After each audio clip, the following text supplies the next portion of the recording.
നിങ്ങൾ ദയവായി വീഡിയോ മുഴുവൻ കാണാതെ വൈകാരികമായി കമന്റ് ചെയ്യാതെ ഇരിക്കുക. ഇതിൽ ഒരുപാട് ലൂപ്പ് ഹോൾസ് ഉണ്ട്. ഇവർ ഈ പ്രതികളുടെ ഭാഗത്തു നിന്ന് വന്ന ഒരു വോയിസ് ആണിത്. അവർ പുറത്തുവിട്ട അല്ലെങ്കിൽ അവരുടെ കുടുംബാംഗങ്ങളോ അവരെ സപ്പോർട്ട് ചെയ്യുന്ന ആരോ പുറത്തുവിട്ട വോയിസ് ആണ്. അപ്പൊ ഇതിൽ ഒരുപാട് കാര്യങ്ങൾ ഇവർ മറച്ചു വെക്കുന്നുണ്ട്. അതിനെപ്പറ്റി എല്ലാം മുഴുവൻ വീഡിയോയിൽ പറയുന്നുണ്ട്. മുഴുവനായിട്ട് കേൾക്കുക. ആദ്യം നമുക്ക് മീഡിയ ഫസ്റ്റ് പുറത്തുവിട്ട വോയിസ് ഒന്ന് കേട്ട് നോക്കാം. എന്നിട്ട് അതിന് മുന്നേ നടന്ന ഷഹബാസും പ്രതിയും തമാമിലും നടന്ന ചാറ്റ് നമുക്കൊന്ന് കേട്ട് നോക്കാം. ഷഹബാബേ, എന്തേലുണ്ടേ പൊരുത്തപ്പെട്ടാട്ടോ. ഞാൻ എന്നോട് കുറേ പറഞ്ഞല്ലേ മോനെ, ഞങ്ങൾ ചുറക്ക് നിൽക്കില്ല. ഇനി പിന്നെയും ഈ ഞങ്ങൾ എന്നിട്ടും എന്നോട് ചുറക്ക് നിന്നില്ലല്ലോ. ഇനി ഇത്രയൊക്കെ പറഞ്ഞിട്ടും ഞങ്ങൾ എന്നോട് എന്തേലും പറഞ്ഞു ഇല്ലല്ലോ. ഈ മുകളിൽ അയച്ച മെസ്സേജ് കൊടുക്കും, ഞാൻ എന്നോട് നല്ലോണമല്ലേ പറഞ്ഞത്. പിന്നെ എന്നോട് ഞങ്ങൾ ചുറ ഒഴിവാക്കാനായിട്ട് നിൽക്കുക. ഒഴിവാക്കി പോകുമ്പോൾ ഇനി പിന്നെയും വന്നതാണ്. പിന്നെ അന്നേത്തെ പ്രശ്നം ഞങ്ങളാരും മനസ്സിൽ പോലും വിചാരിച്ചില്ല. ഒരിക്കലും ഞങ്ങൾ ഇങ്ങനെ ഒരു പ്രശ്നം ഉണ്ടാവും പ്രതീക്ഷിച്ചില്ല. ഞങ്ങൾ ട്യൂഷനും കഴിഞ്ഞ് വരികയാണ്. ഇപ്പം നിങ്ങൾ എം ജെയുള്ള ഏതോ ചെക്കന്മാർ ഞങ്ങളെ വിളിച്ച് പിന്നെ എല്ലാം കൂടി വിളിയായി, എല്ലാവരും കൂടി എത്തിയതാണ്. അതിൻ്റെ ഇടയിൽ കൂടെ ഇനിയാണ് എന്നോട് മാത്രമായിട്ട് പെരുഞ്ചല്. ഞാൻ എന്തേതാ പിന്നെ ചെയ്യേണ്ടത് ഇനി പറഞ്ഞോണ്ടാ. പിന്നെ കൂട്ടതല്ലായി ഇങ്ങനെ കണ്ടല്ലേ ഒക്കെ. എന്തേലും ഉണ്ടേ പൊരുത്തപ്പെട്ടിട്ടോ, പക്ഷെ പൊരുത്തപ്പെട്ട് കൊണ്ടിട്ടോ. ഇതില് നിങ്ങൾ കേട്ട പോലെ അവസാനം അനുനയിപ്പിക്കാൻ ശ്രമിക്കുന്നുണ്ട്.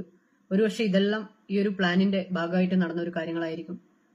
ഇത്രയും ചിന്തിക്കാൻ ബുദ്ധിയുള്ള ഇവർക്ക് ഈ ഒരു മെസ്സേജ് ഈ ഒരു തരത്തിൽ സെൻഡ് ചെയ്യാനുള്ള ബുദ്ധിയുണ്ടെന്നാണ് ഞാൻ കരുതുന്നത്. ഇവർക്ക് ശിക്ഷയിലെ ഇളവ് കിട്ടാൻ ഇവർ കളിച്ച ചെറിയൊരു കളിയായിട്ടാണ് എനിക്ക് തോന്നുന്നത്.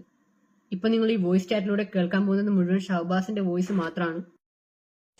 വലിയ ചലിച്ചിന് ഇതാ അവിടെ പെട്ടോർങ്ങന്നെ കൊണ്ടാവും. നല്ല വലിയ ഡയലോഗ്. എന്റെ നമ്പർ ഞാനല്ലേ വിളിക്കുക, എന്നിട്ട് ഞങ്ങൾ ആട്ടുതരാം. ഈ നമ്പർ ഡിസ്കൗണ്ട് ഞാട്ടോ. ഓ ഇനി ഇങ്ങോട്ട് ഇറങ്ങുമെന്ന് വെച്ചപ്പോൾ എന്താ പറഞ്ഞു, ഇവിടെ എന്നെ അറിയുന്ന എല്ലാവരും പറഞ്ഞു ഇങ്ങനെ റൂൾ എനിക്ക് പേടിയാണ്. എന്നിട്ടാ ഞങ്ങൾ ഇറങ്ങാണ്ടിരുന്നു. ഞങ്ങൾ ഇത്ര നേരം ചുമത്ത് പമ്പിലുണ്ടായും മറ്റേ ചാവറിൻ്റെ അടുത്തല്ലേ. അന്നപ്പോൾ നിങ്ങൾ മെഞ്ഞാന്ന് വന്ന് ഞങ്ങൾ കാത്ത് നിങ്ങളെ വെച്ച് ഇന്നും വന്ന്. എന്നിട്ട് നിങ്ങളാരും നിങ്ങളിപ്പോൾ ഇറങ്ങിച്ചോടി. നിങ്ങൾ എപ്പോഴാണ് അങ്ങ് കൂടുന്ന വെച്ചാൽ പറഞ്ഞു. ഞങ്ങൾ അന്നപ്പോൾ വരാം. വാ, അവിടെ വേറെ സാധനം കാണിച്ചു തരാം. ഇങ്ങോട്ടോ വാ, എനിക്ക് വേറെ പുതിയ സാധനം കാണിച്ചു തരാം. എന്നോട് അതിനാരോ കാണിച്ചു കൊടുക്കാണ്ട് എന്തോ ചെയ്യും. ഞാൻ പറഞ്ഞു ഇനി ഡയലോഗ് അടിച്ചില്ല. ഞാൻ പറഞ്ഞു നിങ്ങൾ എന്തേത്തുന്നുള്ള ഒന്നും നടക്കുന്നില്ല. എന്നിട്ട് ഞങ്ങൾ വരാം, നിങ്ങൾ വരും എടുക്ക്. എപ്പം വരുന്നുണ്ട് നീ? ഇപ്പം ഇറങ്ങടോ, ഇപ്പം ഇറങ്ങി. എന്നോട് ഇപ്പം ഇറങ്ങാൻ എടുക്കൂ. എൻ്റെ നമ്പറിൽ വിളിച്ചാൽ ഒന്നൊന്ന് എടുക്ക്.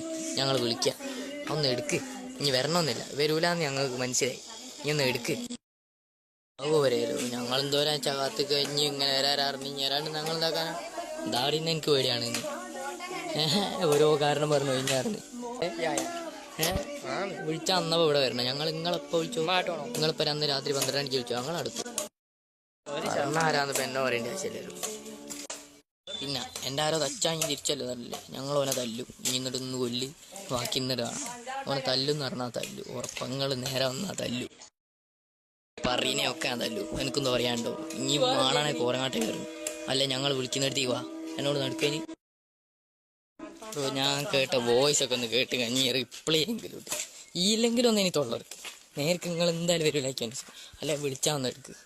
അല്ലാണ്ടീറ്റ് ഓരോ തോന്നിയാസം പറഞ്ഞു ഒഴിഞ്ഞ് പറഞ്ഞു. ലേശം നിങ്ങൾ ചിലച്ചേനുള്ള ഉറപ്പുണ്ടേ നിങ്ങളൊന്ന് വാ വിളിക്കുന്നിടത്തേക്ക്. ഞങ്ങളൊരു കൊടുവള്ളിക്കാരെയും കൊണ്ടുവരില്ല. ഞങ്ങൾ എം ജെക്കാർ മാത്രമേ വരൂ. പിന്നെ ഞാൻ തല്ലു. ഞാനല്ലേ വേറെ ആരെങ്കിലും ഒരാൾ തല്ലു ഉറപ്പാ. ഞാൻ തല്ലു ഉറപ്പാ. ഇനി എന്നിട്ട് കൊല്ലുന്നൊന്ന് എനിക്ക് കാണണം. ഞങ്ങൾക്ക് എല്ലാവർക്കും കാണണം. ഇതിൽ നിങ്ങൾ നോട്ട് ചെയ്ത് നോക്കുക. ഇതിൽ ഷഹബാസ് പറയുന്നുണ്ട് നീ എന്നെ കൊല്ലുന്ന എനിക്കൊന്ന് കാണണം. അപ്പോൾ ഇവർ സെൻഡ് ചെയ്ത വോയിസിൽ എന്തോ ഇവർ അൺസെൻഡ് ചെയ്തിട്ടുണ്ട്. ആ ഒരു മെസ്സേജ് ചിലപ്പോൾ ഈ ഒരു വോയിസ് പ്രതികളയച്ച വോയിസിലായിരിക്കും ആ ഒരു മെസ്സേജ് ഉണ്ടാകുക. എന്തായാലും അവരുടെ സൈഡ് ക്ലിയർ ചെയ്തിട്ടാണ് ഈ ഒരു വോയിസ് അല്ലെങ്കിൽ ഈ ഒരു തെളിവ് ഇപ്പോൾ പുറത്തോട്ട് വിട്ടിട്ടുള്ളത്.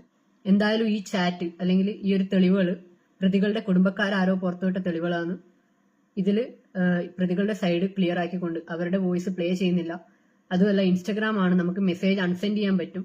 ഇതിന് മുന്നേയും എന്തെല്ലോ നടന്നിട്ടുണ്ട്, അതെല്ലാം അൺസെൻഡ് ചെയ്തിട്ടുണ്ടാവുമെന്ന് കരുതുന്നു. പിന്നെ ഇവരുടെ വോയിസ് ഇവർ പ്ലേ ചെയ്യുന്നില്ല. അതുപോലെ തന്നെ ഷഹബാസ് തിരിച്ച് മറുപടി പറയുമ്പോൾ നിങ്ങൾ നമ്മളെ കൊല്ലുന്നൊന്ന് കാണണമെന്ന് പറയുന്നുണ്ട്. അപ്പോൾ ഇതിൽ നിന്ന് നമുക്ക് മനസ്സിലാക്കാം ഇവരെന്തോ ഒരു വെല്ലുവിളി ഇതിന് മുന്നേ നടത്തിയിട്ടുണ്ട്. അതിന് മറുപടി ആയിട്ടാണ് ഷഹബാസ് ഇങ്ങനെ പറഞ്ഞിരിക്കുന്നത്. നമ്മുടെ സ്കൂൾ ടൈമിലും ചെറിയ ചെറിയ വഴക്കോ അടിയെല്ലാം ഉണ്ടാകുന്നുണ്ട്. എന്നാൽ ഇത് അതിനേക്കാൾ ഒരു പടി മുകളിലോട്ട് പോയിരിക്കുകയാണ്. ഇവർ ഈ ഒരു കാര്യത്തിനായി പ്രത്യേക ഇൻസ്റ്റഗ്രാം ഗ്രൂപ്പ് ഉണ്ടാക്കി അവർ മാക്സിമം അഗ്രഷൻ അവർ തമ്മാമിൽ പറഞ്ഞും അടിച്ചും തീർത്തിരിക്കുകയാണ്. കുറച്ചു ദിവസം മുന്നേ ഈ ഒരു പ്രതിയും ഷഹബാസും ഒരുമിച്ചിരിക്കുന്ന ഒരു ഫോട്ടോ ഞാൻ കണ്ടു. എടാ, ഇവര് ഫ്രണ്ട്സ് ആയിരുന്നു, ചെറുപ്പത്തിൽ ഫ്രണ്ട്സ് ആയിട്ടുള്ളവരാണ്. ഈ ഒരു അഗ്രഷന്റെ പുറത്ത് ഇങ്ങനെ വെല്ലുവിളികൾ നടത്തി ഒരാഴ്ച പ്ലാൻ ചെയ്ത് സ്വന്തം കൂട്ടുകാരനെ തന്നെയാണ് അടിച്ചു കൊന്നിട്ടുള്ളത്. ഇത് കാണുന്ന പാരന്റ്സ് നിങ്ങളുടെ കുട്ടികളുടെ വാട്സപ്പ് ഗ്രൂപ്പിൽ എന്താ നടക്കുന്നത് നോക്കുക. സ്കൂളിൽ ഉണ്ടാകുന്ന ഒരു ചെറിയ പ്രശ്നം ഇപ്പൊ ഇവര് വാട്സപ്പ് വഴി ഇൻസ്റ്റാഗ്രാം വഴിയെല്ലാം ഊതിപ്പെരുപ്പിച്ചിട്ടാണ് ഇവിടെ ഇങ്ങനെ ഒരു സംഭവം നടന്നിട്ടുള്ളത്. അപ്പൊ നിങ്ങളുടെ മക്കളുടെ സ്കൂളിലും ഇങ്ങനെ എന്തെങ്കിലും പ്രശ്നങ്ങൾ നടക്കുന്നുണ്ടെങ്കിൽ ഇവരുടെ തോട്ട് പ്രോസസ് എല്ലാം ഭയങ്കര ഡിഫറെന്റ് ആണ്. ഇവരതിനെ വലിയൊരു ഗ്യാങ് വാർ പോലെയാണ് കാണുന്നത്. അപ്പൊ എന്താ ചെയ്യാന്ന് പറയാൻ പറ്റില്ല.